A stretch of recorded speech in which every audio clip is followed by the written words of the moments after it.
នេះគឺមិនមែនគេប្រកួតវាយគ្នាទេគឺប្រកួតក្នុងវិញ្ញាសាថ្វាយបង្គំគ្រូការប្រកួតវិញ្ញាសាថ្វាយបង្គំគ្រូនេះក៏វិញ្ញាសាមួយដែរក្នុងព្រឹត្តិការណ៍ SEA Games គឺមានដូចគ្នាគឺមានវិញ្ញាសាប្រយុទ្ធហើយនិងវិញ្ញាសាថ្វាយបង្គំគ្រូហើយសម្រាប់កីឡាករនេឆាចន្ទដីគាត់ប្រកួតក្នុងវិញ្ញាសាថ្វាយបង្គំគ្រូ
ប្រកួតនេះគឺមិនមែនគេប្រកួតវាយគ្នាទេគឺប្រកួតក្នុងវិញ្ញាសាថ្វាយបង្គំគ្រូការប្រកួតវិញ្ញាសាថ្វាយបង្គំគ្រូនេះក៏វិញ្ញាសាមួយដែរក្នុងព្រឹត្តិការណ៍ SEA Games គឺមានដូចគ្នាគឺមានវិញ្ញាសាប្រយុទ្ធហើយនិងវិញ្ញាសាថ្វាយបង្គំគ្រូហើយសម្រាប់កីឡាករនេឆាចន្ទដីគាត់ប្រកួតក្នុងវិញ្ញាសាថ្វាយបង្គំគ្រូបាននៅ SEA Games គេដាក់ថាវាយគ្រូវិញ្ញាសានេះ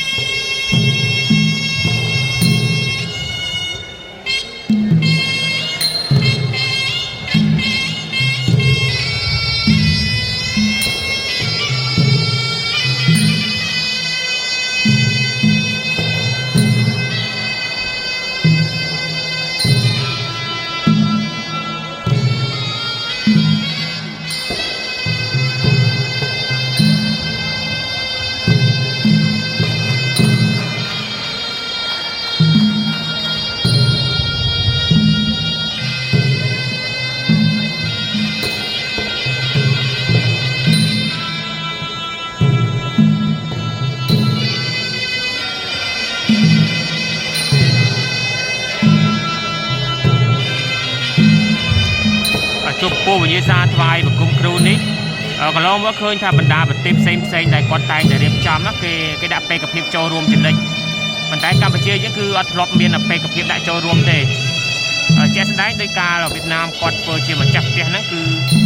វៀតណាមដូចជាបានមេដាយដែរហើយជាទូទៅវិញ្ញាសានេះឲ្យតែដាក់បេក្ខភាពចូលរួមគឺដឹងតែបានមេដាយហើយយ៉ាងហោចណាស់ក៏បានមេដាយសម្រិតដែរវិញ្ញាសានេះព្រោះថាមិនសូវជាមានបេក្ខភាពគេដាក់ចូលរួមប្រកួតទេ អ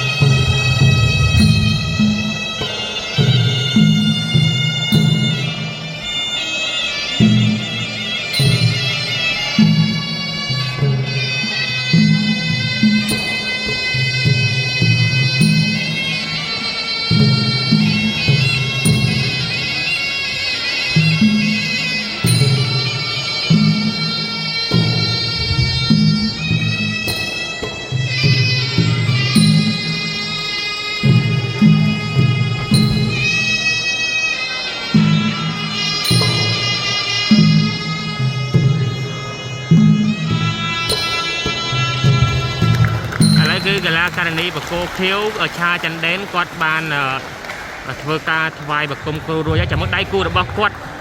ម្នាក់ទៀតហើយនឹងបូកសរុបបូកដកគុណចែកតើកីឡាករនីរូបណាបានបន្ទុកច្រើនជាង